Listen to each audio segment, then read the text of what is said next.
Tuombe pamoja. Baba, tunakushukuru kwa ajili ya saa hii. Tunashukuru kwa ajili ya wasaa huu. Tunashukuru kwa ajili ya neno lako. Na tunajua kwamba utatajirisha kila maisha kwa neno lako katika jina la Yesu. Utawabariki watu wako. Utawatia nuru watu wako.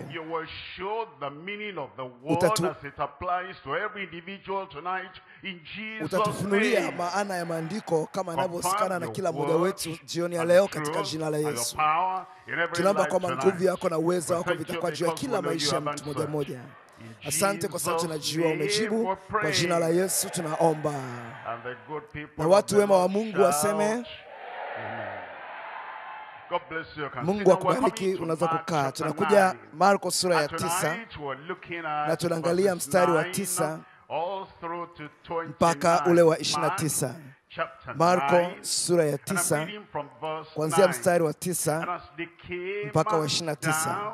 Na walipokuwa wakishuka mlimani aliwakataza, manake kwamba aliwakataza wale wanafunzi watatu, Petro, Yohana na Yakobo, wasimweleze mtu walioyaona hata mwana wa Adamu atakapokuwa amefufuka katika wafu. Tutaendelea kusoma baadaye. Lakini baadaye wakaja kuunganika na wale wanafunzi 9, jumla wakawa 12. Na hawa 9 walikuwa wamekutana na tatizo. Tatizo lenyewe ni kwamba walikutana na mtu ambaye alikuwa na mapepo, na wakafanya kile walichoweza kufanya, wakaomba, lakini hakukuwa na majibu. Kwa hiyo huyu mtu aliyekuwa na mtoto mwenye mapepo akaja akamjia Yesu Kristo, akasema, nilimleta mwanangu akiwa na mapepo kwa wanafunzi wako ili waweze kumweka huru, lakini hawakuweza. Lakini Yesu akamwambia yule mtu ya kwamba kwa Mungu yote yanawezekana. Angalia mstari wa 23. Na hili ndicho kiini hasa. Ndicho kiini hasa, na ndio kama nyota inayong'aa katika kifungu tunachokisoma leo. Yesu akamwambia, ukiweza, yote yawezekana kwake aaminie. Yote yawezekana kwake aaminie. Nataka uelewe ya kwamba huyu mtu hakuwa ni muamini bado. Huyu mtu Yesu akamwambia huyu mtu ya kwamba ikiwa utageuka kutoka kwenye kutokuamini kwako na ukaanza kuamini na ukaweza kuamini, leo yote yanawezekana kwake yeye aaminie. Ikiwa hili angeliweza kumwambia mtu ambaye si muamini, mtu ambaye alikuwa ameshindwa katika maisha, mtu ambaye alikuwa hajakutana na Yesu katika maisha yake, mtu alikuwa ameshindwa katika familia yake, na akamwambia kwamba yote yanawezekana. Nataka kuambia kwamba kwako inawezekana zaidi, kwa sababu namjua Yesu. Mambo yote yanawezekana kwako, mambo yote yanawezekana katika familia, mambo yote yanawezekana katika kazi yako, mambo yote yanawezekana katika ile huduma yako ya Kristo, na katika ile ule mwenendo wako wa Kristo, kule kuenenda katika nguvu, kuenenda katika uweza, kuenenda katika ushindi. Ushindi unawezekanika katika maisha yako hata jioni ya leo katika jina la Yesu. Na nataka ushike neno hili tunaposoma katika maandiko haya, na kama katika maeneo mbalimbali ya Biblia tumeambiwa mambo yote yanawezekana. Na kutoka kwa Yesu Kristo, yote ambayo tumejua kwa habari za Kristo, tunajua kabisa kwamba yote yanawezekana. Unajua kwamba kwa habari ya Roho Mtakatifu pia, kwa Roho Mtakatifu yote yanawezekana. Lakini pia kwa kila mtu ambaye ni muamini katika neno, muamini katika neno siku ya leo. Bwana, mimi nakuamini leo. Hebu sema nami, Bwana nakuamini leo. Basi kwa muamini mambo yote yanawezekana. Unapokuja kwa Kristo, Kristo anakuja katika maisha yako. Ndio sababu anasema, tazama nasimama mlangoni na bisha, mtu yote akisikia sauti yangu na kufungua mlango, nitaingia kwake, nitakula pamoja naye. Na kama Yesu Kristo anakaa ndani mwako, na Yesu Kristo anakaa ndani ya mtu, na Roho Mtakatifu anakaa ndani ya mtu, mtu ambaye amejawa na Kristo, amejawa na Roho Mtakatifu, mtu ambaye anaishi katika neno, mtu ambaye anaamini neno, mtu ambaye anamtazama Bwana, anamtazama Mungu Baba, na anamtazama Yesu Kristo ambaye anakaa katika maisha yake kikamilifu. Kwa mtu wa namna hiyo, kwa mwanamke wa namna hiyo, mambo yote yanawezekana. Hebu angalia mstari wa 23 ule tena, sura ya 9. Yesu akamwambia, kumbuka Yesu Kristo ni yule jana, leo na hata milele. Na kama Yesu Kristo angalikutokea leo moja kwa moja mbele zako, hiki ndicho ambacho angekwambia. Tunajua kwamba alisema kwamba maneno yake hayatapita kamwe. Mbingu na nchi zitapita, lakini maneno yangu hayatapita kamwe. Alisema hayo. Na anasema kitu kile kile siku ya leo, kwa sababu neno lake halijapita kamwe. Yesu akamwambia, ukiweza, na pia anakuambia wewe ukiweza, ya kwamba ukiweza kuamini, mambo mangapi yanawezekana? Yote yawezekana kwake aamini. Na unapoamini jioni ya leo, Bwana atayafanya yasiyowezekanika yawezekanike katika maisha yako katika jina la Yesu. You say, Lord, I don't know whether I can believe or not. You understand, in everything in life, hapa anapozungumza ukiweza kuamini, kumbuka katika kila eneo la maisha, katika kila eneo la maisha tunajifunza. Hebu fikiria, tulipokuja katika dunia hii tulikuwa hatujui kuongea. Tulikuja duniani bila kujua neno lolote. Tulianza katika ngazi ya sifuri. Kama wewe ni mtu ambaye unaendesha gari sasa, kuna wakati ambapo ulikuwa umeanza katika hatua ya sifuri. Ulikuwa uwezi kuendesha gari kabisa, lakini sasa unaendesha gari na kukimbia. Unajua hata kutembea, mtu anaanza kusimama hajui kutembea kabisa, lakini baadaye anapiga hatua na anakimbia. Unajua katika maisha ndivyo tunavyoweza. Kila kitu tunaweza tukajifunza. Kila kitu tunajifunza, na kila kitu tunaweza tukaongea kwa kujifunza. Tunaweza kutenda mambo kadha wa kadha tunayoweza kuyafanya bila hata kufikiria, kwa sababu ya kujifunza. Unajua hata imani nayo inaanza katika sifuri, na leo tunajifunza. Tunapojifunza na kutendea kazi yale ambayo tunajifunza, kama ambavyo tunaanza leo, hata kwa ni watu ambao tuko kwenye ngazi ya sifuri, lakini tutakuwa na watu wenye imani, watu wenye imani kuu, lakini tutakuwa ni watu wenye imani iliyo hai, lakini tutakuwa ni watu ambao tuna imani ambayo itatenda kazi kwenye kila eneo la maisha katika jina la Yesu. Leo tunaangalia ujumbe, uwezekanifu wa imani isiyoyumba katika Kristo. Imani isiyoyumba katika Kristo. Tunapokuwa na imani katika Kristo, ni kana kwamba una imani, una imani kwa dereva wa taksi. Unaingia kwenye taksi, naambia kwamba nakwenda upande huu, na anakuambia napajua, lakini wewe unapoingia kwenye ile gari, hata kama yule mtu anayekuendesha taxi driver yule, hata kama hajui anakokwenda, wewe una imani kwamba huyu mtu anapajua, na unajua kwamba huyu mtu ni mgeni kabisa. Unajua kuna mtu anakuja katika jamii na anasema kwamba hiki kitatokea na hiki ndio litakalokuwa baada ya haya, na unaandika ukijua kwamba litatokea. Sasa katika Kristo Biblia inatuambia yote yanawezekana.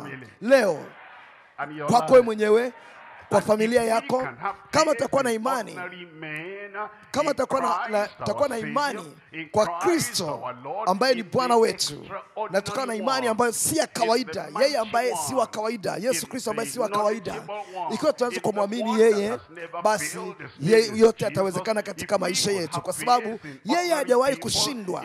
Kama tunatakawaamini watu ambao ni wa kawaida kama taxi driver, na nataka nikwambia kwamba unaweza kumwamini Kristo zaidi. Na leo ninayo imani, na kuna uwezekanifu mkubwa katika ile imani katika Kristo, imani isiyoyumba katika Kristo.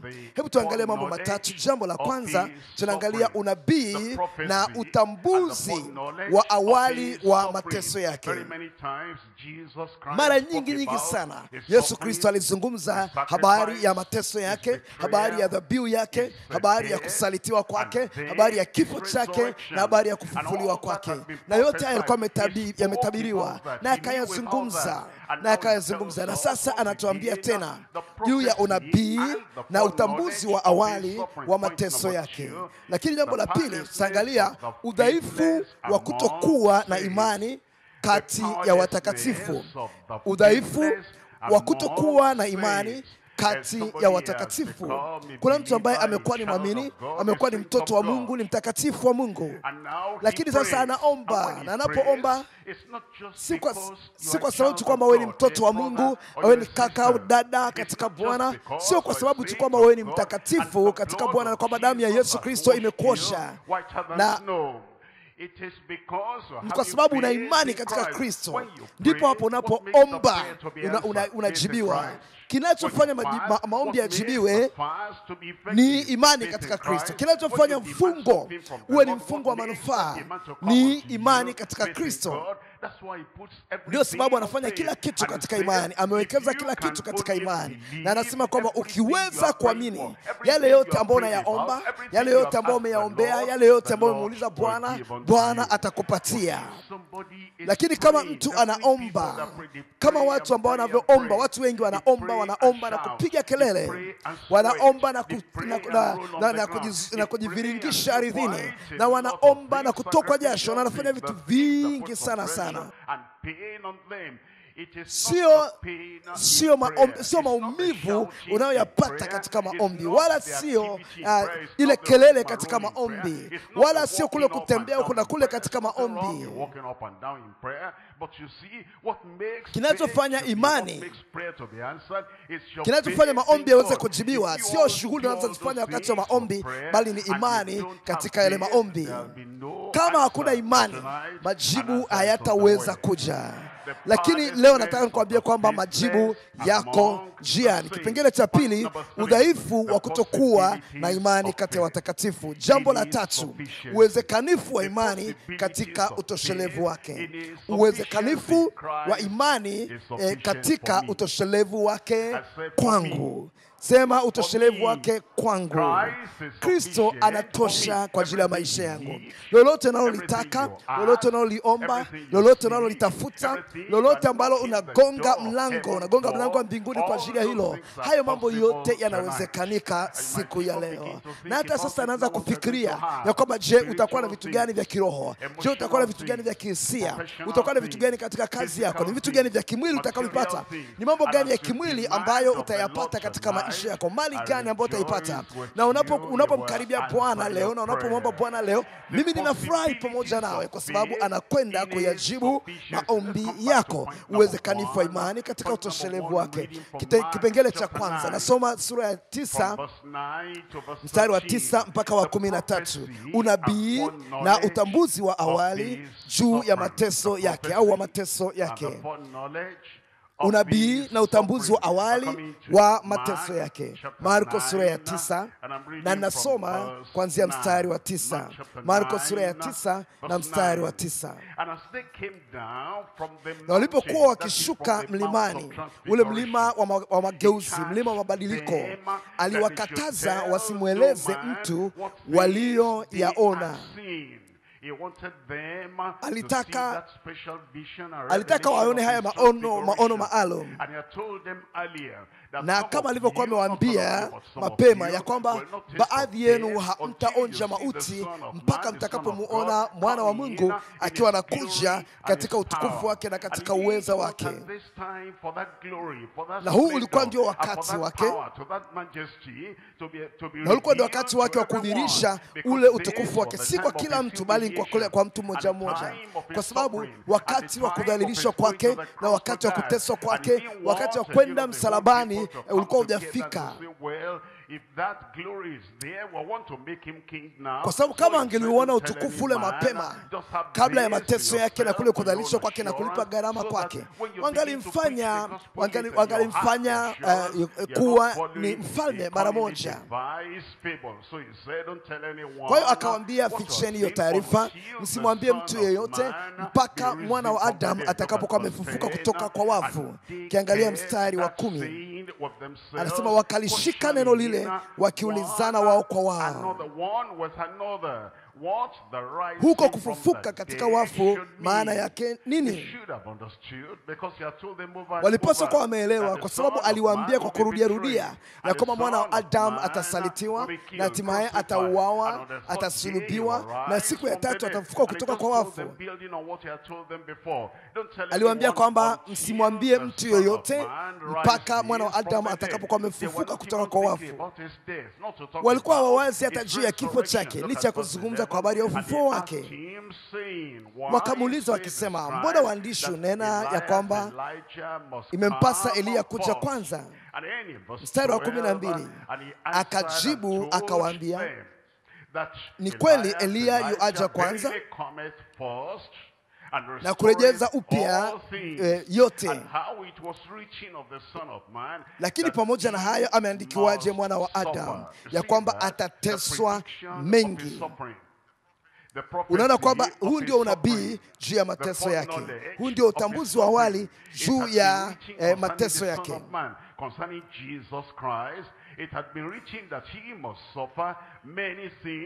Ya kwamba atateswa mengi na kudharauliwa. Lakini nawaambia Eliya amekwisha kuja, nao wakamtenda yote walioyataka kama alivyoandikiwa. Kama alivyoandikiwa. Baadaye wakaelewa ya kwamba alikuwa akizungumza habari za Yohana Mbatizaji. Hebu tuangalie maandiko mengine. Mathayo sura ya 17. Mathayo sura ya 17 mstari wa 10. Mathayo 17 mstari wa 10. Mathayo 17 mstari wa 10. The scribes that Elijah must come first. Wanafunzi wake wakamuuliza wakisema, basi kwa nini waandishi unena ya kwamba imempasa Eliya kuja kwanza? And the leaders in Israel, why did they say that Elijah must come? Kwa nini hao waandishi Mafarisayo walisema kwamba Eliya lazima aje kwanza? Kwa nini walisitiza hilo? Nitarudi katika Mathayo sura ya 17, lakini tujiuliza swali la kwamba je, hawa waandishi walipata wapi wazo la kwamba Eliya yuaja kwanza, na kwamba baada ya kuja kwa Eliya sasa ndipo kutakuwa na ufunuo wa mwana wa Mungu hasa? Angalia kitabu cha Malaki sura ya 4 mstari wa 5. Malaki sura ya 4 mstari wa 5. Haya ndio maneno ya Mungu Baba. Mungu Baba mwenyewe akisema juu ya yale ambayo atakayotokea kabla ya kuja kwa pili kwa Yesu Kristo. Na hili jambo, hili tukio liliweza kuandikwa hata kabla ya kuja kwake kwa mara ya kwanza. Ujio wa kwanza wa Yesu Kristo ulikuwa ni kwa ajili ya kufa kwa ajili ya dhambi zetu. Alipokuja mara ya kwanza alikuja kwa ajili ya kutoa dhabihu ambayo itampa kila mmoja fursa ya wokovu. Lakini baada ya hapo kutakuwa na kipindi cha kanisa, na baada ya hapo kutakuwa na unyakuo, na baada ya hapo kutakuwa na dhiki kuu katika dunia hii. Lakini baada ya hapo kutakuwa na ujio wa pili wa Yesu Kristo. Na Bwana alikuwa akisema mahali hapa katika Malaki ya kwamba ni juu ya kuja kwa Yesu Kristo mara ya pili, kwamba kabla ya kuja kwa Yesu Kristo mara ya pili kuna jambo litakalokuwa limetokea. Na kulikuwa na namna ya uwiano kati ya kuja kwa Yesu Kristo mara ya kwanza na kuja kwa Yesu Kristo mara ya pili. Na wana wa Israeli na hata wale waandishi na Mafarisayo wa Israeli walikuwa wakichanganya mambo yote kwa pamoja, hakuweza kuyatofautisha. Kiangalia kitabu cha Malaki sura ya 4 mstari wa 5, angalieni, nitawapelekea Eliya nabii kabla haijaja siku ile ya Bwana iliyokuu na kuogofya. Na kutokana na lugha hii anazungumza kuhusu juu ya kurudi kwake kwa mara ya pili. Ndio sababu anasema ni siku iliyokuu na kuogofya.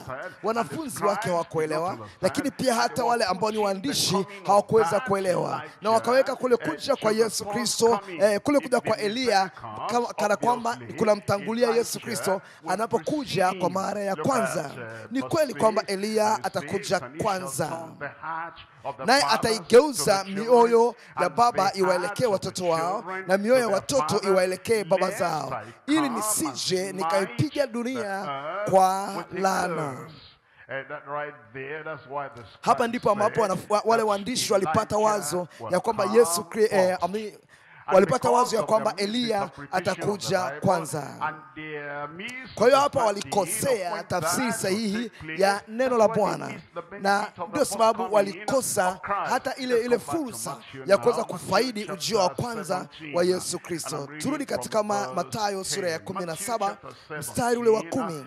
Mathayo 17 mstari wa 10. Wanafunzi wake wakamuuliza wakisema, basi kwa nini waandishi hunena ya kwamba imempasa Eliya kuja kwanza?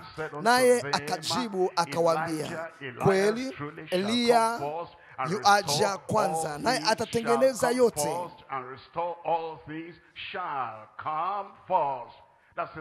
Yuaja kwanza, naye atatengeneza yote.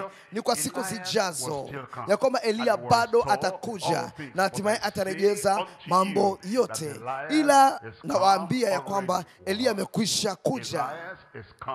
Nini hiki? Eliya amekwisha kuja. Kuna nabii kadha wa kadha kwa habari ya kuja kwa Eliya, ya kwamba atakuwa ni mtangulizi ambaye ataitengeneza njia ya Bwana, na ataitengeneza njia ya Bwana. Hapa anazungumza juu ya Yohana Mbatizaji kama Eliya ambavyo ambaye atakuja kabla ya kuja kwa kwanza kwa Yesu Kristo. Na hivi tuliposoma katika Malaki, anazungumza habari za Eliya au mtu kama Eliya ambaye atakuja kabla ya ujio wa pili wa Yesu Kristo. Yohana Mbatizaji kama Eliya alikuja kabla ya ujio wa kwanza wa Yesu Kristo.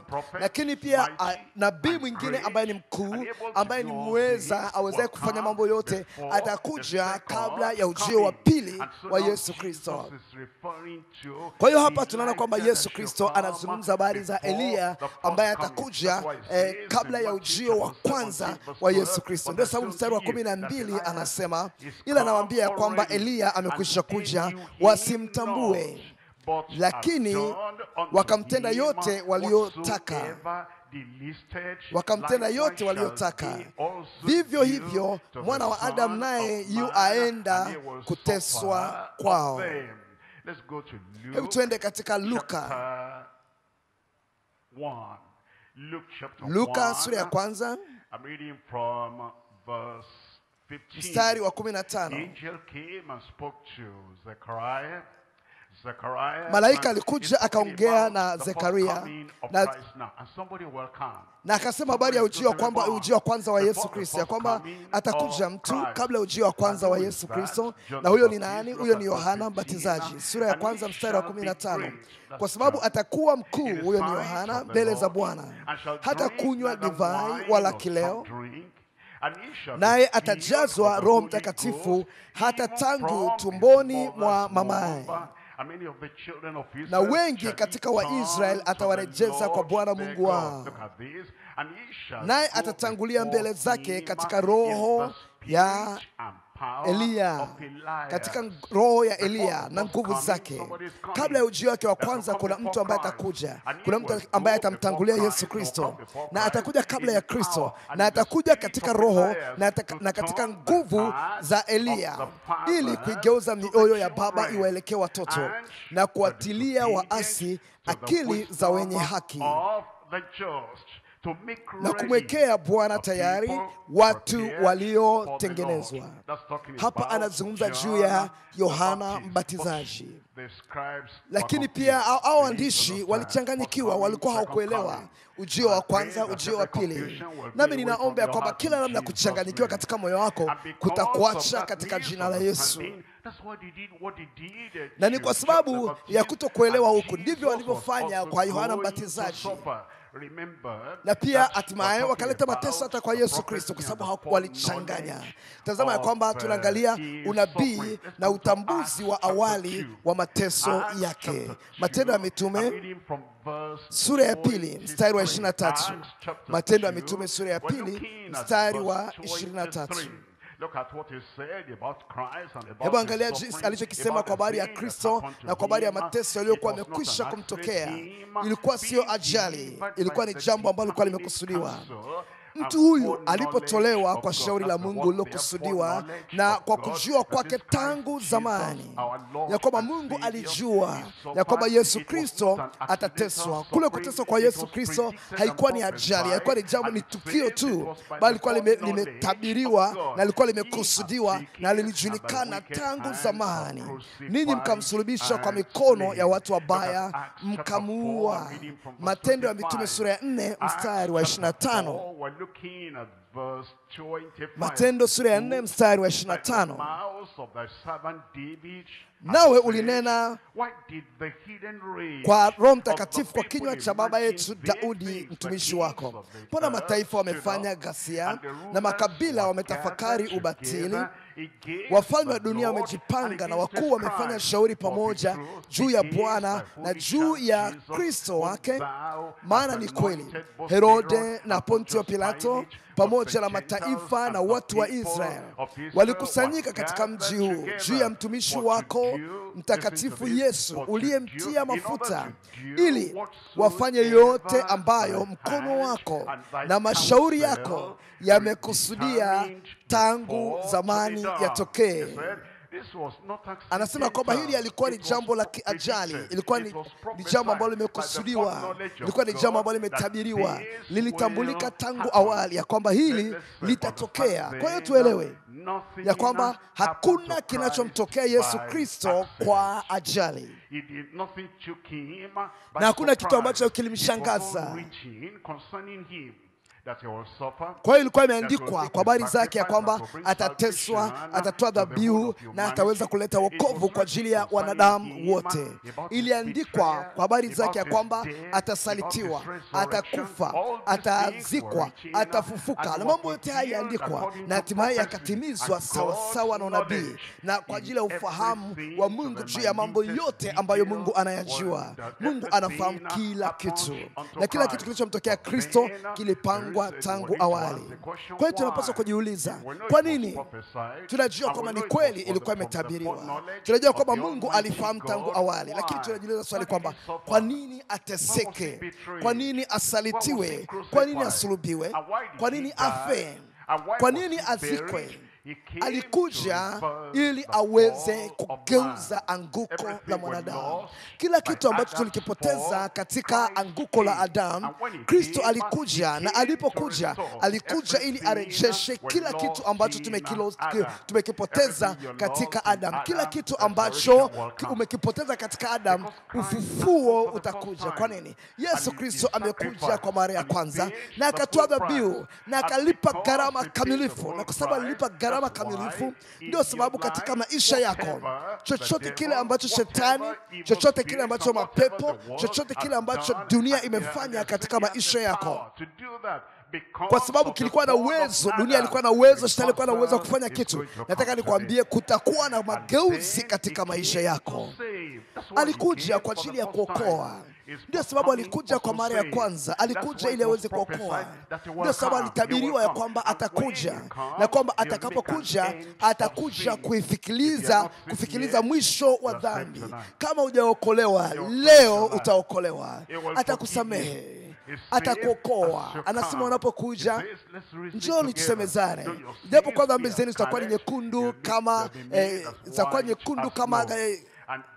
kama damu, zitakuwa nyekundu, zitasafishwa, zitakuwa ni nyeupe kama theluji, nyeupe kama sufu. Alikuja ili atutakase, alikuja ili awakomboe Waisraeli mbali na dhambi zao zote, na alikuja kutufanya kuwa ni watakatifu. Ndio sababu alikuja kwa mara ya kwanza. Anapokuja mara ya pili, anakuja kutawala, lakini alikuja kwa mara ya kwanza.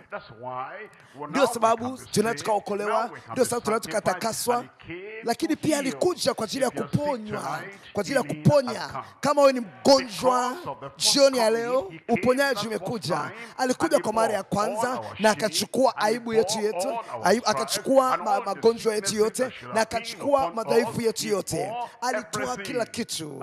Mimi nimeponywa, nasema mimi nimeponywa, na utabakia mwenye afya katika jina la Yesu. Lakini alikuja kukomboa, alikuja kutukomboa bali na nguvu za shetani. Alikuja kutukomboa mbali na nguvu za mapepo. Alikuja kutukomboa dhidi ya kila mateso yanayojulikana. Ndio sababu alikuja kwa mara ya kwanza. Na usichanganye ujio wake wa kwanza na ujio wake wa pili. Alikuja kuteseka kwa mara ya kwanza, lakini anakuja kutawala katika upande, katika ujio wa pili. Alikuja kututia nguvu. Hebu mtu aniambie nguvu. Amekuja kuleta nguvu katika maisha yetu, ujasiri katika maisha yetu, ushindi katika maisha yetu. Amekuja kuleta hali ya kujiamini ndani mwetu. Namna yote ile ya udhaifu, namna yote ile ya kutetemeka, namna yote ile ya kukosa uti wa mgongo, ataiondosha katika maisha yetu katika jina la Yesu. Alikuja kutufanya tufae kwa ajili ya mbingu. Amekuja kutufanya tufae kwa ajili ya mbingu. Mbingu ni mahali palipoandaliwa, na Bwana anakuandaa kwa ajili ya mahali pale katika jina la Yesu. Angalia kitabu cha Zaburi ya 22. Tunazungumza habari ya unabii wa mateso yake na ule utambuzi wa awali wa mateso yake. Yote haya yalitabiriwa. Angalia kitabu cha Zaburi, Zaburi ya 22. Yote haya yalitabiriwa, yote haya yalitambulikana. Mungu alikwisha kujua yatakayotokea Kristo atakapokuja kwa mara ya kwanza. Zaburi ya 22.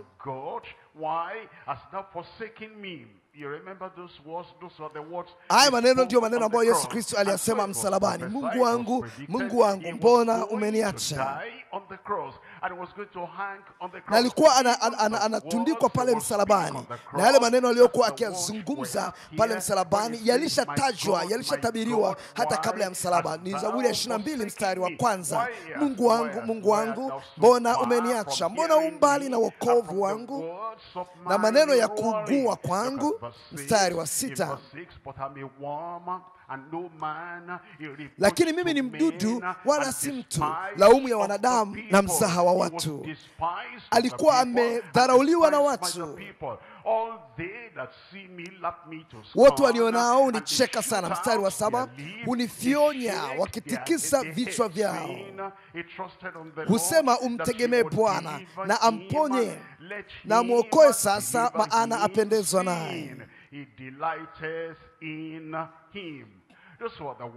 Haya ndio maneno ambayo yalikuwa yametabiriwa kwa sababu ya utambuzi wa awali wa Mungu Baba. Na akiangalia mstari wa 16 anasema, kwa maana mbwa wamenizunguka, kusanyiko la waovu wamenisonga. Alafu anaendelea kusema, wamenizua mikono na miguu. Wamenizua mikono na miguu. Hapa anazungumza habari ya kusulubiwa. Hili alikutokea kwa Daudi, lakini limetokea kwa mwana wa Daudi, kwa mwana wa Mungu Yesu Kristo. Anasema mstari wa 18, anasema wanagawanya nguo zangu na vazi langu wanalipigia kura.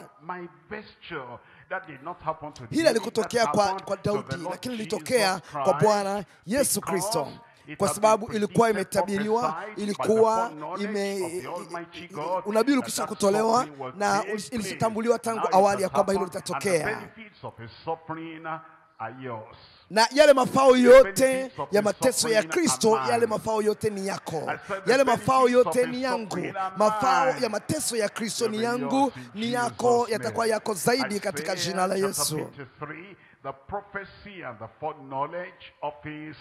Isaya sura ya 53, unabii na utambuzi wa awali wa mateso yake. Mstari wa kwanza, 53 mstari wa kwanza. Ni nani aliyesadiki habari tuliyoileta? Na mkono wa Bwana amefunuliwa nani? Maana alikuwa mbele zake kama nchi mororo na kama mzizi katika nchi kavu. Yeye hana umbo wala uzuri, na tumwonapo hana uzuri hata tumtamani. Alidharauliwa na kukataliwa na watu, mtu wa huzuni nyingi, ajuaye sikitiko, na kama mtu ambaye watu humficha nyuso zao. Alidharauliwa, wala hatukumhesabu kuwa kitu. Hapa nazungumza habari za Kristo, na huu ni unabii kwa habari za Yesu Kristo. ambao ndio unabii ule ambao Kristo, ule unabii ambao Isaya aliyozungumza, ndio huyo ndio unabii huo ambao Isaya alitumia akitamka juu ya ujaji wa Yesu Kristo kwa mara ya kwanza. Lakini pia ule unabii ya kwamba Yesu Kristo atakuja na atateswa, lakini pia unazungumza juu ya mafao yatakayotokana na mateso yale. Mstari wa 4 anasema, hakika ameyachukua masikitiko yetu, amejitwika huzuni zetu. Lakini tulimdhania ya kuwa amepigwa na Mungu na kuteswa, bali alijeruhiwa kwa makosa yetu. Anazungumza kana kwamba imeshatokea tayari. Kwa nini? Kwa sababu Mungu akishatamka neno, hilo jambo lazima litokee. Mungu akishatamka neno, hilo neno lazima litokee, lazima litimie. Hapa nasema, bali alijeruhiwa kwa makosa yetu, alichubuliwa kwa maovu yetu, adhabu ya amani yetu ilikuwa juu yake, na kwa kupigwa kwake sisi tumefanyaje? Niambie, sisi tumepona. Lazima itatokea katika maisha yako. Mstari wa 6, sisi sote kama kondoo tumepotea, kila mmoja wetu amegeukia njia yake mwenyewe, na Bwana ameweka juu yake maovu yetu sisi sote. Ndio sababu alikuja ili dhambi zako zote, maovu yako yote, wasi wako wote uweze kuwekwa juu ya Kristo. Alionewa, lakini alinyenyekea, wala hakufunua kinywa chake. Ikiwa umesoma habari ya mateso na kujaribiwa kwa Yesu Kristo, unaona kwamba walimuuliza maswali mengi, lakini hakuwajibu neno lolote, hakufunua kinywa chake. Kama mwana kondoo apelekwaye machinjoni, na kama vile kondoo anyamazavyo mbele yao wakatao manyoya yake, na hakufunua kinywa chake. Kwa kuonewa na kuhukumiwa aliondolewa.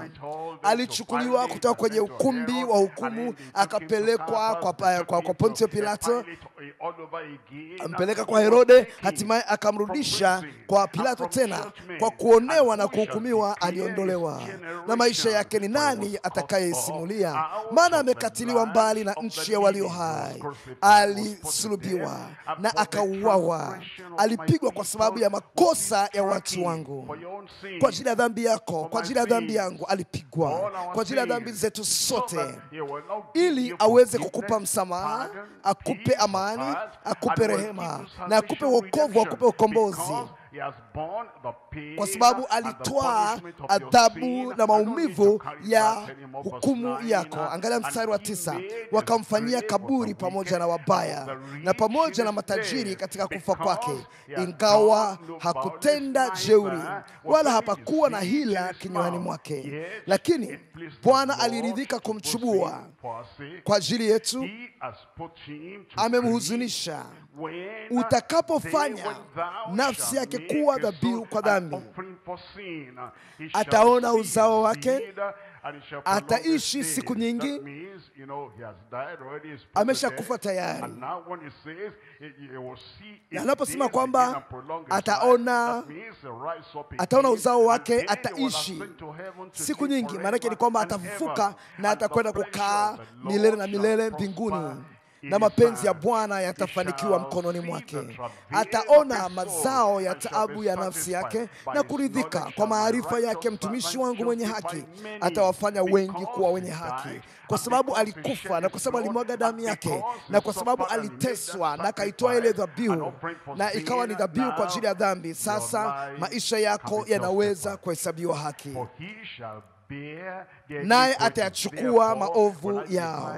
Kwa hiyo nitamgawia sehemu pamoja na wakuu, naye atagawanya nyara pamoja nao walio hodari, kwa sababu alimwaga nafsi yake hata kufa, akahesabiwa pamoja na hao wakosao. Maana ni kwamba aliweza kuchukua nafasi yetu, aliweza kuchukuliwa kama muasi. Alipokuwa anachukua dhambi yako na aibu yako na maovu yako, alihesabiwa kama mtu ambaye ni mkosaji. Walakini alichukua dhambi za watu wengi na kuwaombea wakosaji.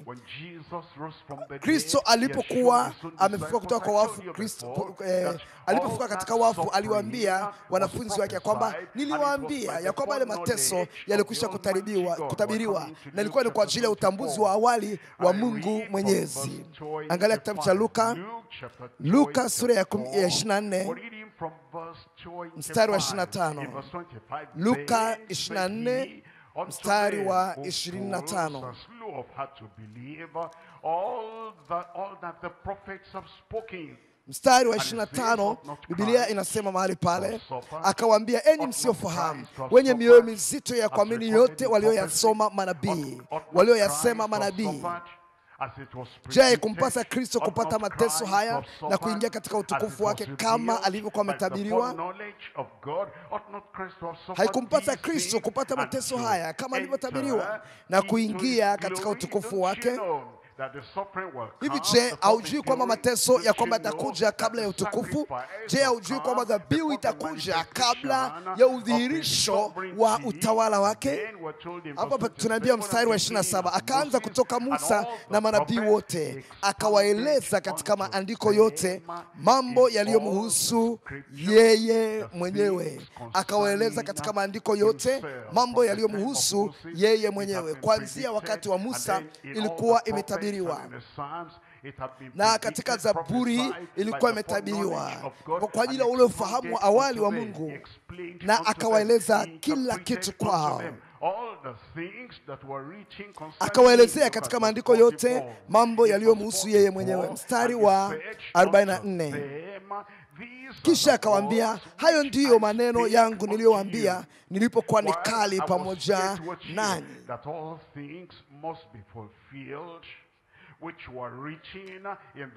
ya kwamba ni lazima yatimizwe yote niliyoandikiwa katika Torati ya Musa na katika manabii na Zaburi. Ndipo akawafunulia akili zao.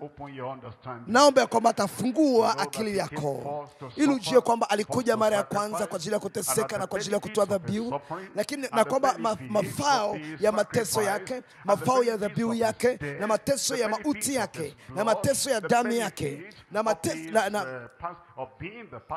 na uweze kuona kwamba mafao ya mateso yake, mafao ya damu yake yanakuwa katika maisha yako. Anapokufungua macho, hautakuwa gizani tena. Hautakuwa kipofu kwa habari ya wokovu katika yeye. Hautakuwa kipofu kwa habari ya utakaso katika maisha yake na katika matoleo yake. Atafungua ufahamu wako. Hautakuwa ni mjinga kwa habari ya uwezekanifu wa usafi wa moyo kwa matoleo yake. Ndipo akawafunulia akili zao wapate kuelewa maandiko. Akawaambia, ndivyo ilivyoandikwa kwamba Kristo atateswa na kufufuka siku ya tatu, na kwamba mataifa yote yatabiriwa kwa jina lake habari ya toba na ondoleo la dhambi. Ninaomba ya kwamba mafao ya mateso yake na kufufuka kwake yatakuwa ni yetu katika jina la Yesu. Matendo sura ya 26, tunasoma mstari wa 22. Matendo ya Mitume 26 mstari wa 22. Anasema, basi kwa kuwa nimeupata msaada utokao kwa Mungu, huyu ni Paulo mtume anasema, nimesimama hata leo hivi. Nasema utaendelea, nasema utasonga mbele, utauona msaada wa Bwana. Nimesimama hata leo hivi nikiwashuhudia wadogo kwa wakubwa, wala sisemi neno ila yale ambayo manabii na Musa waliyasema kwamba yatakuwa, ya kwamba Kristo hana budi kuteswa. Musa aliweza kutabiri, manabii wakatabiri, na Paulo mtume anasema ndio sababu ninazungumza, ndio sababu ninayanena haya kwa watu, ya kwamba Musa na manabii walizungumza ya kwamba Yesu Kristo hana budi kuteswa, na ya kwamba yeye kwanza kwa kufufuliwa katika wafu atatangaza habari za nuru kwa watu wake na kwa watu wa mataifa. Yote ambayo ametoa yatakuwa ni yako katika jina la Yesu.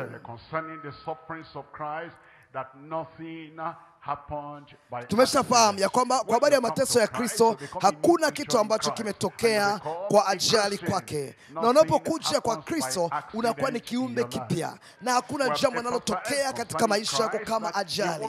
Hakuna kitu kinachotokea kwako kwa kushangaza kama Kristo ambaye hakushangazwa na chochote kile. Hakuna kitakachokushtua katika maisha yako. Kila kitu kitakuwa ni sawasawa na jinsi ambavyo kilikuwa kimekusudiwa katika maisha yako, na kwamba kila kitu ambacho ameandika kwa habari zako kitakwenda kutimizwa. Unajua habari za Kristo zilitimizwa mpaka doti ya mwisho. Kila kitu kilitimizwa. Unajua Mungu ameandika mambo mema kwa habari za maisha yako. Ameandika mambo mema kwa habari ya maisha yangu mimi. Na kila kitu ambacho ameandika, kilichokuwa kimeandikwa kwa habari za Yesu Kristo kilikuwa kimetimia. Na kila kitu chema ambacho kimeandikwa kwa habari zangu kitatimizwa. Hebu jiambie mwenyewe, kila chema kilichoandikwa kwa ajili yangu kitatimia. Nasema kitatimia katika jina la Yesu. Turudi sasa katika Marko sura ya 9. Marko sura ya 9 mstari wa 14. Hii inatuleta kipengele cha pili sasa. Kipengele cha pili ni udhaifu wa kutokuwa na imani kati ya watakatifu. Udhaifu wa kutokuwa na imani kati ya watakatifu. Tunaangalia Marko sura ya 9 kuanzia mstari wa 14. Hapa anasema hata walipowafikia wanafunzi, waliona mkutano mkuu wakiwazunguka na waandishi wakijadiliana nao.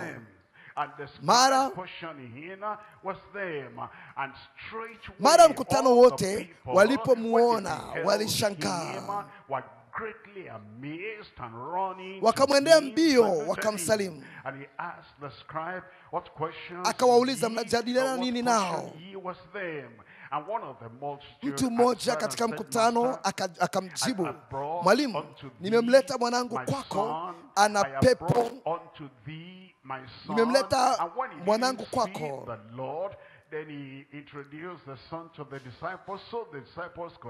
Na kwa sababu hakumuona Yesu mahali pale, akamtambulisha yule mwanae kwa wanafunzi. Na hapa anasema, Mwalimu, nimemleta mwanangu kwako, ana pepo bubu, na kila mpagapo humbwaga chini, naye hutoka povu na kusaga meno na kukonda. Nikasema na wanafunzi wako wamtoe pepo, wasiweze. Hebu tulia pale kwa muda. Unajua wakati wote mara nyingi watu wanapoomba hapo wanaona kwamba jibu halijaja kwa haraka. Wanasema kwamba pengine Mungu sio mapenzi ya Mungu. Pengine Mungu leo haponyi. Pengine hii tatizo langu ni tatizo maalum na siwezi kuponywa. Na wanatoa udhuru na wanaacha kuomba. Nasema hutaacha kuomba. Hutaacha kuuliza. Hutaacha kuomba, hutaacha kutaka. Hata kwamba ijapokuwa alimleta yule mwanae ambaye ni bubu na wanafunzi wakashindwa, hakusema kwamba basi haya sio mapenzi ya Mungu. Pengine useme kwamba sio mapenzi ya Mungu. Nasema ni mapenzi ya Mungu kwako leo. Pengine umekuwa ni mtu ambaye ni dhaifu katika maisha yako, na umekuwa ukiangalia mbele kwamba hili litabadilika, na unasema kwamba pengine sio mapenzi ya Mungu. Nataka nikwambie hayo ni mapenzi ya Mungu. Kila wakati ni mapenzi ya Mungu. Kutokuamini hakubadilishi mapenzi ya Mungu. Ule udhaifu wa imani haubadilishi mapenzi ya Mungu. Lakini pia udhaifu wa imani wa mtu awaye yote ambaye anaomba, kutokuamini kwao hakutabadilisha mapenzi ya Mungu. Mapenzi ya Mungu yatatimizwa katika maisha yako. Tunaambiwa katika mstari wa 19, akawajibu akasema, enyi kizazi kisichoamini, nikae nanyi hata lini? Nichukuliane nanyi hata lini? Nitawasubiria katika hali hiyo hata lini? Mleteni kwangu. Asema hata kama mliomba, bado mnaweza mnikaja kwangu. Unajua hata kama uliomba awali na hujapata majibu, unaweza kaja tena kwa Yesu Kristo leo na muujiza utakuja. Mlima utaondoshwa. Ile nguvu ya kinyume itakwenda kusawazishwa katika maisha yako na katika maisha ya mkeo, katika maisha ya mumeo, katika maisha ya watoto wako, katika jina la Yesu. Mstari ule wa 20, wakamleta kwake. Hata alipomuona, mara yule pepo akamtia kifafa. While you are praying, but keep on praying. Unajua, wakati tunapoendelea kuomba, shetani ataleta ubaya usijio, atadhihirisha ubaya usijio, lakini usiache kuomba, endelea kuomba tu. Naye akaanguka chini, akagagaa akitokwa na povu, akamuuliza babaye, amepatwa na haya tangu lini? Akasema, tangu utoto. Kama una tatizo ambalo umelibeba tangu utoto wako, nataka nikwambie leo utakwenda kukombolewa katika jina la Yesu. Inawezekana ni tatizo la kurithi, inawezekana ni tatizo ambalo umelipata kutoka kwenye familia yenu, ama limetoka kijijini kwenu. Unapokuja uso kwa uso na Yesu Kristo, suluhisho limefika. Mstari wa 22, na mara nyingi amemtupa katika moto na katika maji amwangamize, lakini ukiweza. Nasema lile jambo halitaharibu maisha yangu, halitaangamiza maisha yangu. Hebu niambie, jambo hili halitaharibu maisha yangu. Bwana amekuja kukomboa, Bwana amekuja kukurejesha, Bwana amekuja kukutia nguvu, Bwana amekuja kukuweka huru. Hakuna kinachotoka kwa shetani kitakachokuharibu wewe. Hakuna kinachotoka kwa mapepo kitaharibu maisha yako. Hakuna kitu ambacho kinatoka kwenye jamii ya kawaida kitaharibu maisha yako. Hakuna chochote duniani, hakuna chochote kinachotoka kuzimu, hakuna chochote kinachotoka baharini, hakuna kinachotoka kutoka kwenye mapepo, kutoka kwa mapepo yaliyoko porini kitakachoharibu maisha yako katika jina la Yesu. Ikiwa unaamini hilo limethibitika. Mstari wa 22, na mara nyingi amemtupa katika moto na katika maji amwangamize, lakini ukiweza neno lolote utuhurumie na kutusaidia. Yesu anasema ukiweza, lakini ukiweza neno lolote utuhurumie na kutusaidia. Kwa nini alisema hilo? Kwa sababu alishamleta mtoto kwa wanafunzi wake, na wanafunzi hawakuwa na msaada.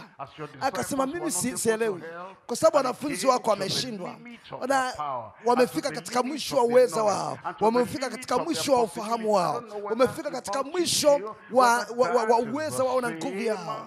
Sijui kama wewe Yesu Kristo pia ni kama wao. Hapa tunazungumza habari ya udhaifu wa kutokuwa na imani kati ya watakatifu. Mstari wa 28, hata alipoingia nyumbani wanafunzi wake wakamuuliza kwa faragha, mbona sisi hatukuweza kumtoa? Tulijaribu, tulipiga kelele na tukaomba na tukamzungukia, tukamwekea mikono, tukamvuta, tukamsuka, tukafanya kila tulichoweza. Kwa nini hatukuweza kumtoa yule pepo? Tunahitaji kulijibu hilo swali. Wakati wote mwamini anapoomba na maombi hayajibiwi, swali ni kwamba kwa nini? Je, maombi hayajibiwi kwa wanafunzi? Jambo la kwanza, kwa nini maombi hayajibiwi? Ni kwa sababu ya usahaulifu. Kumbuka kwamba Yesu Kristo alikwisha kuwapa uwezo wa kuponya magonjwa na udhaifu wa kila namna. Walisahau uwezo waliokuwa nao na wanaanza kutenda kazi katika hali ya kiasili. Unajua, waamini wengi wako namna hiyo. Wanasahau nguvu walionayo katika jina la Yesu, katika Roho Mtakatifu. Wanasahau nguvu waliokuwa nayo, wanaweka kila kitu pembeni. Hapo hatimaye wanaanza kutenda kazi katika hali ya kiasili. Wanaanza kuomba katika hali ya kiasili, wanafikiri katika hali ya kiasili. Kwa sababu ya ule usahaulifu, ndio maana hawakuweza kumponya yule kijana. Lakini jambo la pili, kwa sababu ya hofu. Kuna watu ambao wakiona mtu mwenye pepo, anadhihirisha mapepo yake yamepagawa, anaviringisha ardhini, hofu inawaingia. Na wakiangalia yule mtu, pengine muonekano wake ni wa kutisha sana usoni, basi wanaogopa, wanaanza kutetemeka, na kwa sababu ya uoga. Lakini wewe hautamwogopa shetani, kwa sababu Mungu wa amani atamseta shetani wapi? Chini ya miguu yetu upesi. Amekwisha kushindwa tayari. Nitasimama juu yake, nitamkanyaga kanyaga, nitatembea juu yake, na utabakia kwa ni mshindi katika maisha yako katika jina la Yesu. Jambo la kwanza, watu wanashindwa kupata majibu ya maombi kwa sababu ya usahaulifu. Kila wakati kumbuka una nini, na kama utakumbuka ulichokuwa nacho utakuwa katika upande wa ushindi. Lakini jambo la pili ni kwa sababu ya woga. Lakini jambo la tatu ni kujilisha bila mazoezi. Kula bila mazoezi. Kuna watu ambao wanakula lakini hawafanyi lolote kivitendo. Wanakula Jumatatu, wanakula na wanakwenda nyumbani, hawafanyi chochote kwa habari ya neno lile Mungu. Wanakuja Jumapili, wanasikia neno la Mungu, wanajilisha katika mkate wa uzima, wanakwenda nyumbani, hawafanyi kazi chochote. Wanakuwa ni watu ambao ni wanene lakini wembamba. Watu wanakuwa ni wanene lakini wamekondeana. Wanakuwa ni watu ambao hawana nguvu.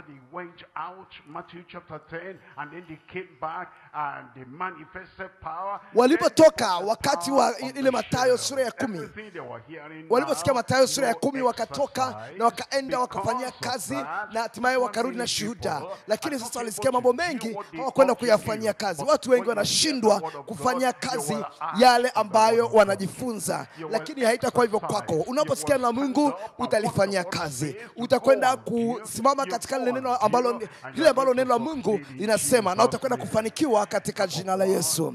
Jambo la kwanza ni usahaulifu. Jambo la pili ni hofu. Jambo la tatu, kula pasipo mazoezi. Jambo la 4 kwa baadhi ya watu, japokuwa hatuwezi kusema hili kwa habari,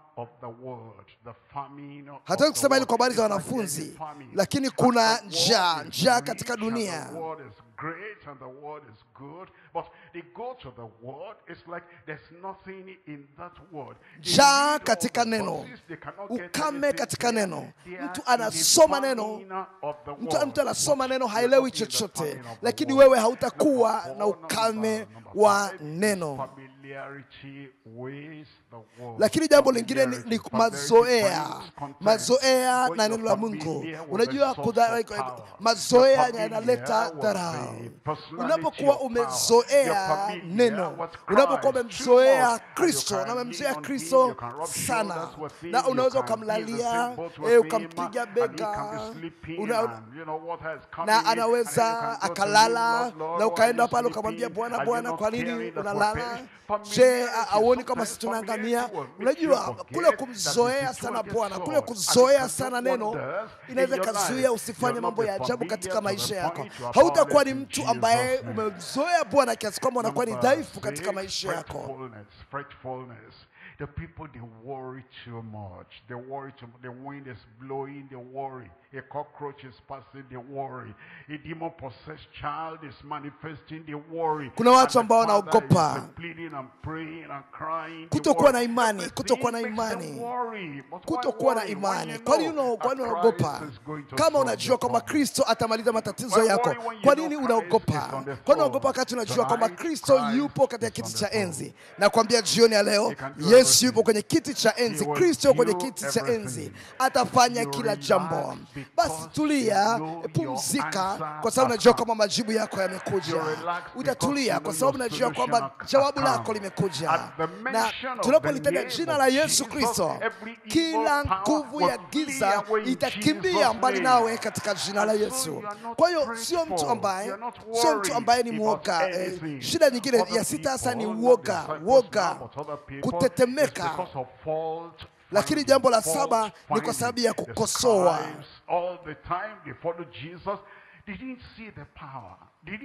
Kila wakati wamemfuata Yesu, hawakudhihirisha nguvu katika maisha yao, kwa sababu kila wakati ambapo Yesu alifanya walikuwa wakimkosoa. Kila wakati ambapo Yesu alipofanya kitu walikuwa wakimkosoa, walikuwa wanamkosoa. Yesu, mbona wanafunzi wako wanakula bila kunawa mikono? Mbona wanafunzi wako hawafuati mapokeo ya wazee? elders who are there and they appear independent. Inaonekana watu wako tofauti, wako tofauti na wazee, wanatafuta makosa. Unajua kule kukosoa kunamfanya mtu akose muujiza. Nasema wewe hautakuwa kama hao. Chochote ambacho Kristo anafanya ni chema. Na kule kutokuamini hakutakuja katika maisha yetu kamwe katika jina la Yesu. Ikiwa kuna kuja kutokuamini katika maisha yetu, kutokuamini kunawafanya watu wasipate wokovu wa kweli. Hawamuoni kama Mwokozi, hawamuinamii kama Mwokozi, hawamkiri kama Mwokozi.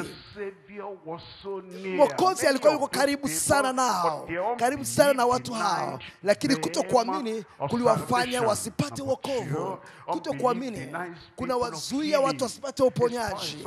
Nguvu yake kila wakati ipo kwa ajili ya kuponya, lakini kutokuamini kunawafanya watu wasipate uponyaji wake. Lakini kutokuamini kunawafanya watu wasipate ukombozi. Najua hata leo Yesu Kristo atamkomboa kila mmoja wetu, lakini kutokuamini kunamzuia mtu asipate ujuzi wa Kikristo, wokovu, utakaso, ujazo wa Mtakatifu. Watu wanakosa utakatifu.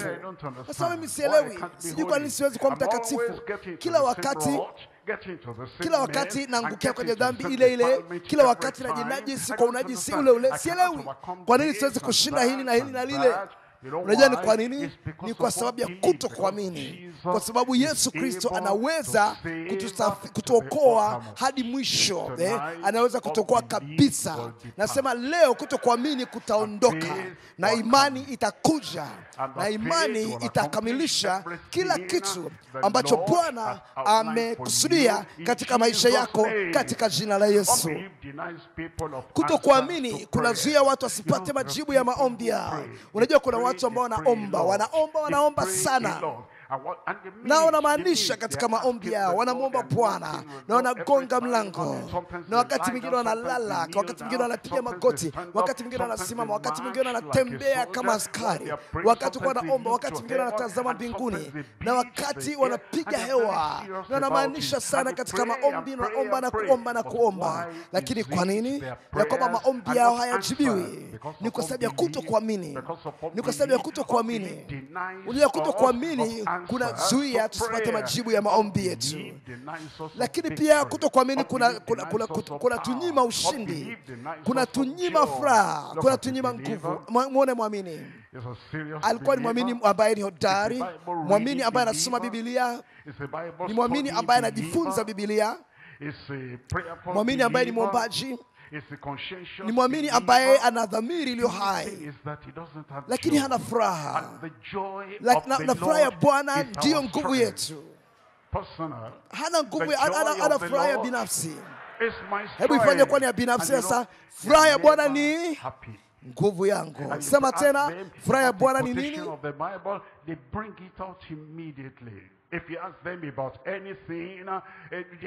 Ukiwauliza chochote kwa habari ya Biblia, kwa habari ya nukuu mbalimbali za Biblia, anakupa mara moja, lakini hana furaha, anaomba. Kwa nini? Kwa sababu hana imani. Lakini ukiwa ungemwamini Bwana ambaye ndiye anayerejesha furaha, ungejawa na furaha ya Bwana. Kutokuamini kunatunyima utoshelevu wa kile kitu ambacho Bwana amekusudia. Lakini pia kutokuamini kunatunyima hata ushirika na Mungu. Wakati huu. Lakini pia kutokuamini kunaweza kuwanyima watu kufika mbinguni. Naomba kwamba hilo halitatokea kwako. Kutokuamini kutaondoka. Angalia Yakobo sura ya kwanza mstari wa 6. Yakobo sura ya kwanza tunaangalia mstari ule wa 6. Yakobo sura ya kwanza mstari wa 6. Love, wisdom, power, asema ila na aombe kwa imani. Ila na aombe kwa imani, pasipo shaka yoyote, maana mwenye shaka ni kama wimbi la bahari lilochukuliwa na upepo na kupeperushwa huku na huku. Maana mtu kama yule asidhani ya kuwa atapokea kitu kwa Bwana. But somebody there today is lakini going to mtu pale receive. atakwenda kupokea. Look at Hebrews Angalia Waebrania, chapter 3.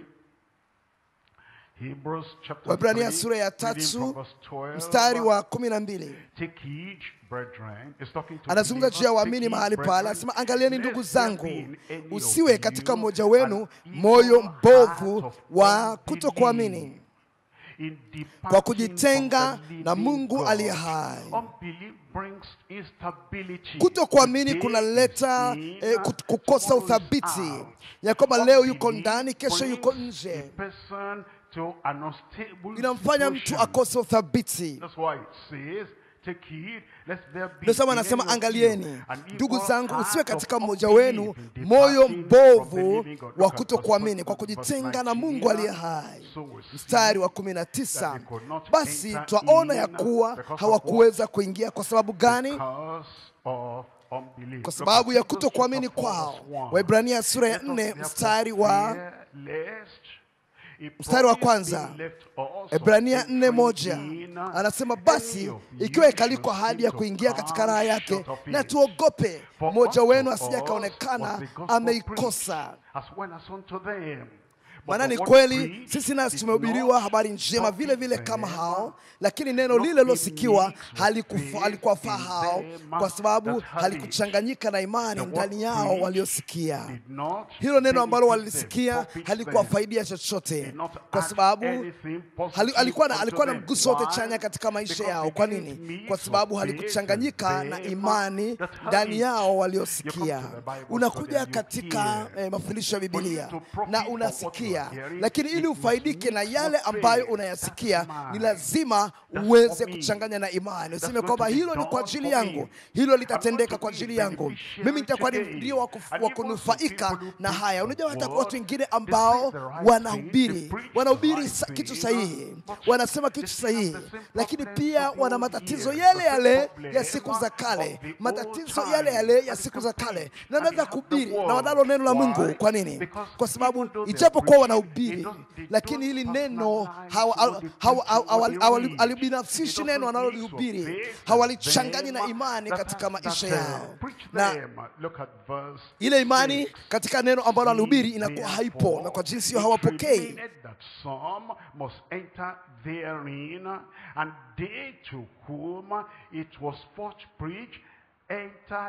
Maana sisi tulioamini tunaingia katika raha ile. Mstari wa 3, kama vile alivyosema, kama nilivyoapa kwa hasira yangu hawataingia rahani mwangu. Ijapo kwa zile kazi zilimalizika tangu kwa misingi ya ulimwengu. Nini kimewatokea? Hawakuweza kuamini. Leo utakwenda kuamini, nao utakwenda kupokea katika jina la Yesu. Angalia kitabu cha Waefeso sura ya 6. Imani inaweza kufanya nini? Waefeso sura ya 6 mstari wa 16. Waefeso sura ya 6 mstari wa 16. Zaidi ya yote mkitwaa ngao ya imani, ambayo kwa hiyo mtaweza kuizima mishale mingapi? Mtaweza kuizima mishale mingapi? Sema kwa sauti. Hebu sema kwa sauti, shetani asikie. Hebu sema kiasi kwamba shetani atajua kama tunajua. Anasema zaidi ya yote mkitwaa ngao ya imani, ambayo kwa hiyo mtaweza kuizima mishale yote yenye moto ya yule mwovu. Leo itatokea kila mshale,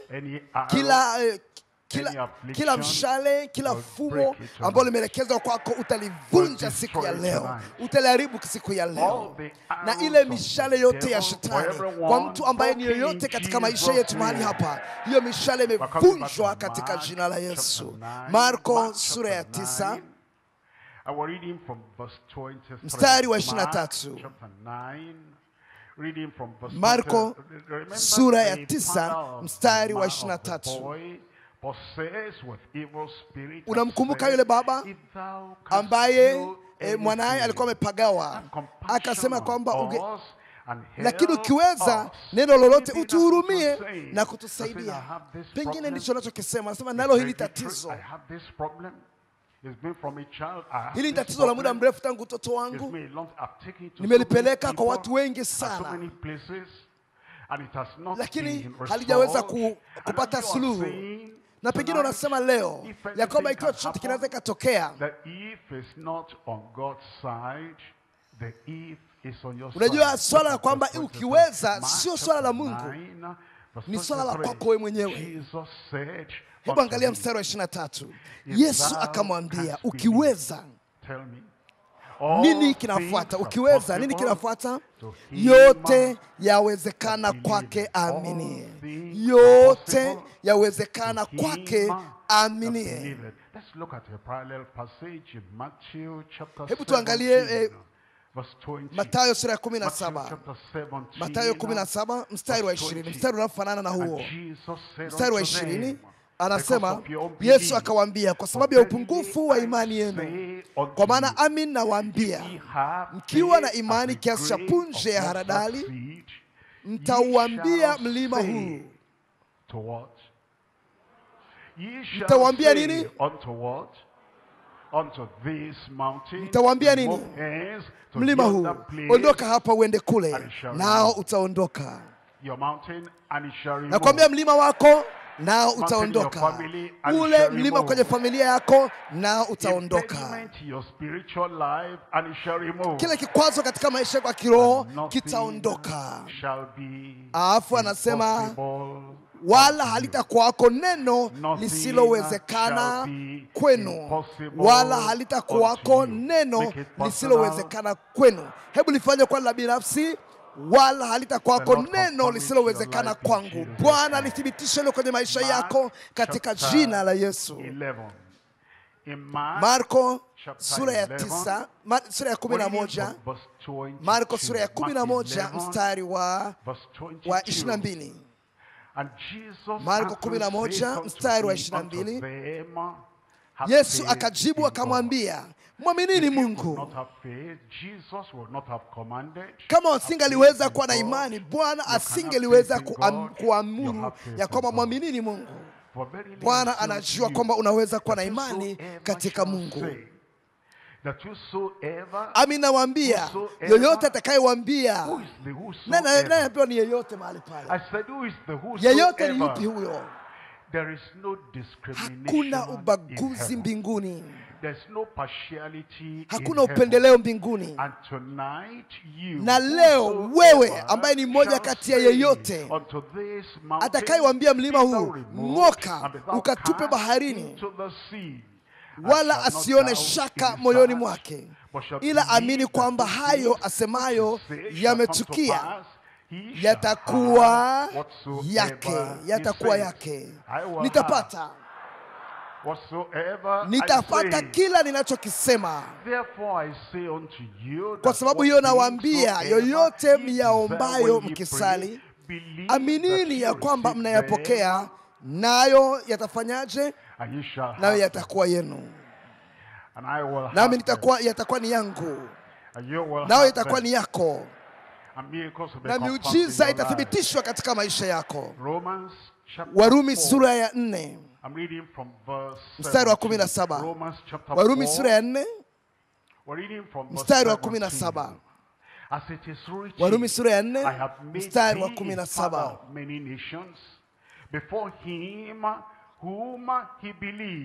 Kama ilivyoandikwa, nimekuweka kuwa baba wa mataifa mengi mbele zake yeye aliyemwamini, yaani Mungu mwenye kuwahuisha wafu, ayatajaye yale yasiyokuwako kana kwamba yamekuwako. Unahitaji muujiza ya hesabu yasiyokuwako kana kwamba yamekuwako. Usiseme sina kwa sababu sioni. Useme sina kwa sababu siwezi kuhisi. Useme sina kwa sababu sina sina hakika kama maombi yangu yamejibiwa. Najua kwamba nimepata. Najua kwamba nimepata. Inawezekana usilione kwa macho moja kwa moja, lakini unalikiri hata kabla ya kuumbika kwake. Unahesabu yasiyokuwako kana kwamba yamekuwako. Hapa anasema naye aliamini kwa kutarajia yasiyoweza kutarajiwa. hali ambayo isiyowezekanika. Kuna hali isiyokuwa na tumaini katika maisha yako. Usijisulubishe mwenyewe na usijishinde kwa nafsi yako mwenyewe. Useme kwamba hali yangu mimi ni hali isiyofikirika, ni hali ambayo haina uponyaji. Nataka kuambia kwamba hali yako sio hali ambayo haina tumaini. Mkeo sio mtu ambaye hana tumaini. Mumeo sio mtu asiyekuwa na tumaini. Watoto wako sio watu ambao wamekosa tumaini. Alitarajia, aliamini kwa kutarajia siyoweza kutarajiwa, ili apate kwa baba wa mataifa mengi, kama ilivyonenwa, ndivyo utakavyokuwa uzao wako. Yeye asiyekuwa dhaifu wa imani alifikiri hali ya mwili wake uliokuwa umekwisha kufa. Usiangalie yale ambayo unayaona. Usishike tu mwili wako sema nahisi kama hapa nikana kwamba nimepooza kabisa, hapa pamekufa. Usifikiri juu ya hali ya kufa kwa mwili wako, fikiri juu ya hali ya Mungu. Umekwisha kufa akiwa amekwisha kupata umri wa kama miaka 100. Usiniambie, usijibu kwa sauti. Hebu jiulize, hivi je, una umri gani leo? Je, kuna mtu mwenye miaka 100 hapa?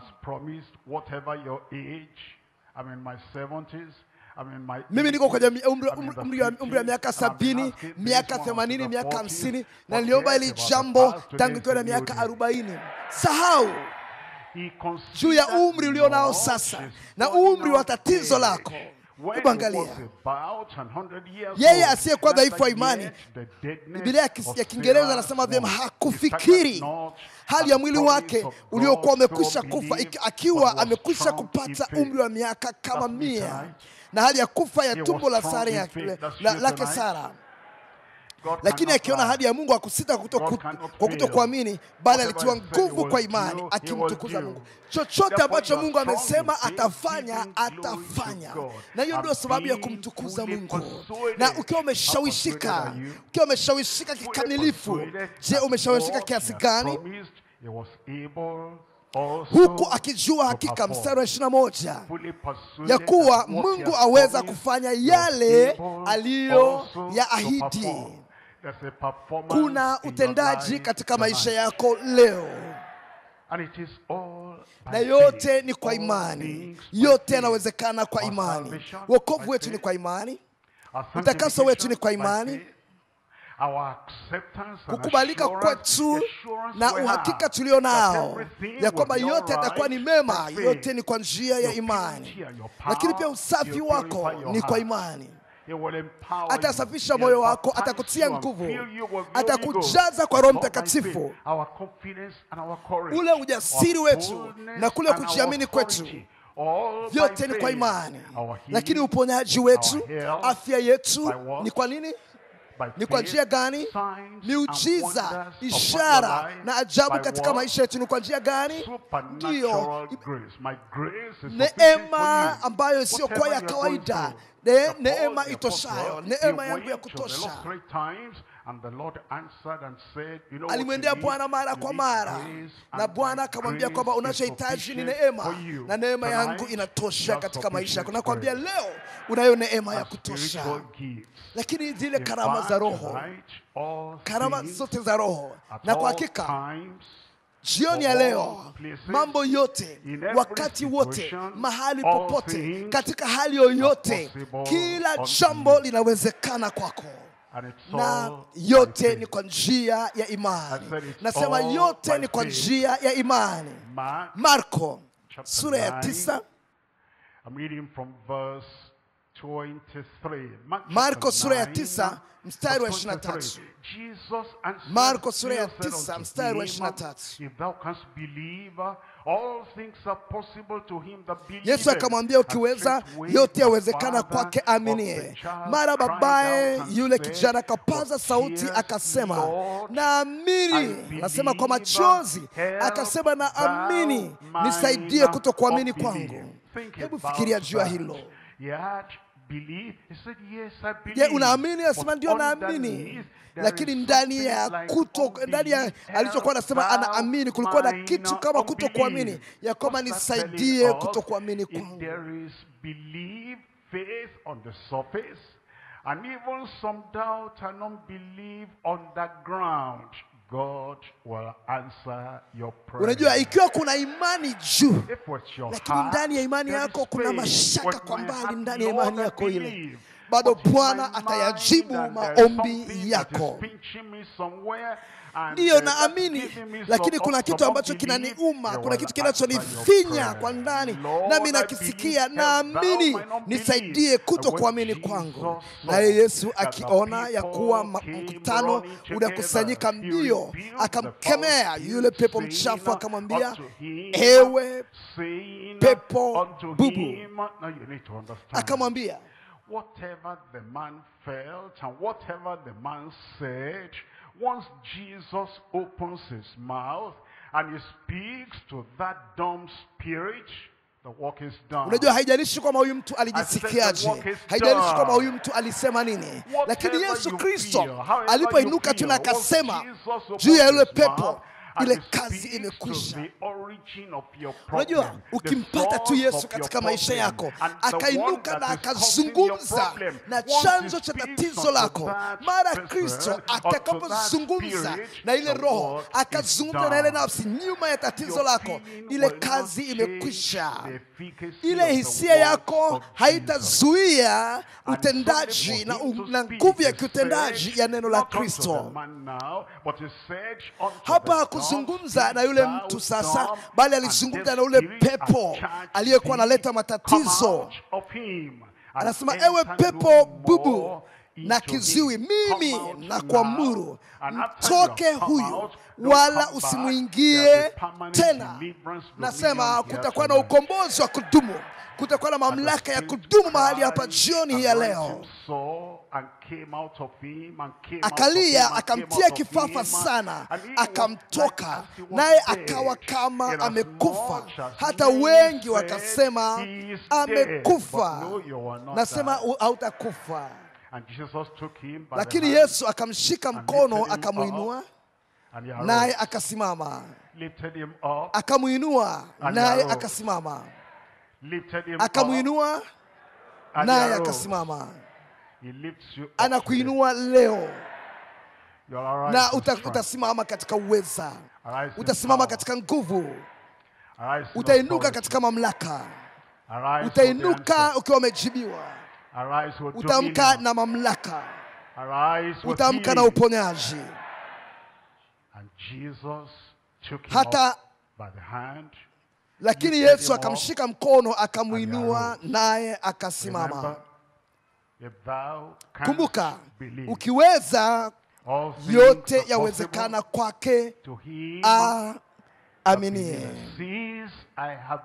Kwa sababu nimeamini leo yote.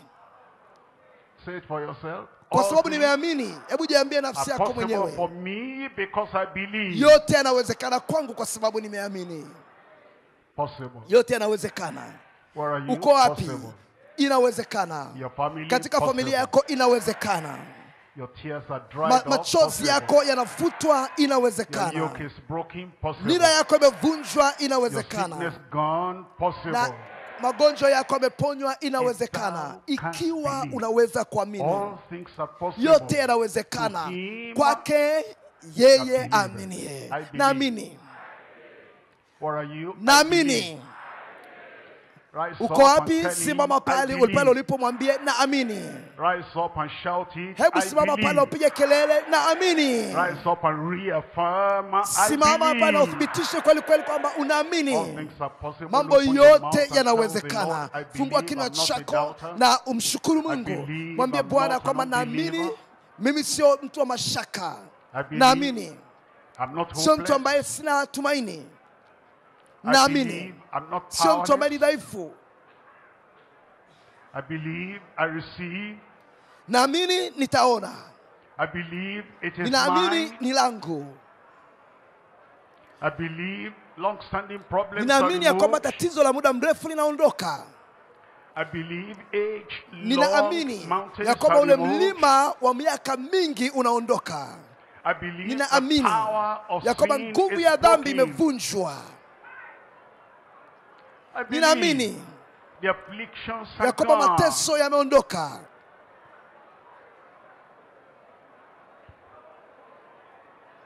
I believe Ninaamini I overcome. nashinda.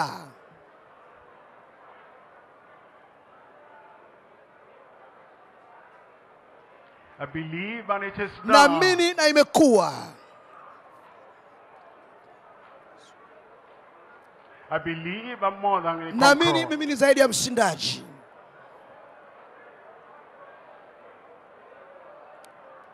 The weakness cannot remain. Udhaifu hauwezi kubaki. The powerlessness cannot remain. Ule unyonge hauwezi kubaki. The impotence cannot remain. Ule unyonge hauwezi kubaki. The bad luck cannot remain. Bahati mbaya haiwezi kubaki. The sinfulness cannot remain. Dhambi haitabaki. You need salvation. Jesus is your Unahitaji Savior. wokovu, Yesu ndiye mwokozi Tell him. wako. Mwambie. Tell Mwambie. him. Salvation is for every Wokovu ni kwa ajili ya sinner. kila mwenye dhambi. No, say maybe. Useme pengine. There's not a maybe. Hakuna cha kudhani He hapa. forgives everyone Ansamehe that kila calls mtu upon anayelitia his jina name. lake. If thou canst Ikiwa believe, utaweza kuamini, all things yote are yawezekana possible to kwake him yeye that believeth. aaminie. Since thou hast Kwa believed, sababu umeamini, all things are possible to yote him yanawezekana that kwake believeth. yeye aaminie. I believe. Ninaamini, And as you go back home, keep na on unaporudi believing, nyumbani keep endelea on kuamini, believing. endelea kuamini, endelea kuamini. However you feel, keep Haijalishi on kwamba believing. unajisikiaje, endelea kuamini. Whatever you see, keep on Haijalishi unaona believing. nini, endelea kuamini. Whatever you hear, keep on Haijalishi unasikia believing. nini, endelea kuamini. He that believeth, Yeye keeps on aaminie, believing. endelea kuamini. To him, to her, all things are Kwa yule possible. aaminie, yote yanawezekana.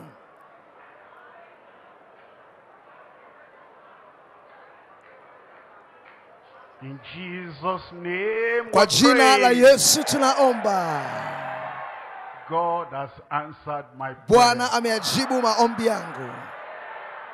Say it for yourself. God has answered Jiambie my mwenyewe, prayer. Mungu amejibu maombi yangu. Whatever I see, Chochote nachoona, I'll keep on believing. naendelea kuamini. Whatever I Chochote feel, nachohisi, I'll keep on naendelea believing. kuamini. Whatever I Chochote hear, nachosikia, I'll keep on believing. taendelea kuamini. Whatever people say, Chochote watu wanachosema, I keep on naendelea believing. kuamini. I have spoken to my mountain. Nimezungumza na mlima wangu.